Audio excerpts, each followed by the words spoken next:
സന്തോഷത്തോടെയാണ് ആ വാർത്ത പ്രേക്ഷകർ ഏറ്റെടുക്കാറുള്ളത്. ഇപ്പോഴിതാ വീണ്ടും ഒരു മോഹൻലാൽ സത്യൻ അന്തിക്കാട് സിനിമ കൂടി വരുന്നു.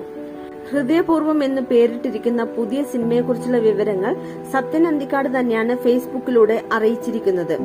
അദ്ദേഹത്തിന്റെ വാക്കുകൾ ഇങ്ങനെ: ഹൃദയപൂർവ്വം എന്ന സിനിമയുടെ ഷൂട്ടിങ്ങിന് മുമ്പുള്ള ജോലികളിലാണിപ്പോൾ. ഡിസംബറിൽ തുടങ്ങണം. ഈ മാസം പാട്ടുകളുടെ കമ്പോസിംഗ് ആരംഭിക്കണം. ആരാണ് നായിക എന്ന് പലരും ചോദിക്കാറുണ്ട്. അതിനുള്ള ഉത്തരമാണ് ഈ കുറിപ്പ്. ഐശ്വര്യ ലക്ഷ്മിയാണ് നായിക.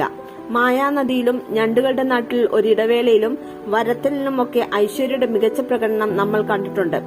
മോഹൻലാലിനോടൊപ്പം ഐശ്വര്യ അഭിനയിക്കുന്ന ആദ്യ സിനിമയായിരിക്കും ഹൃദയപൂർവ്വം.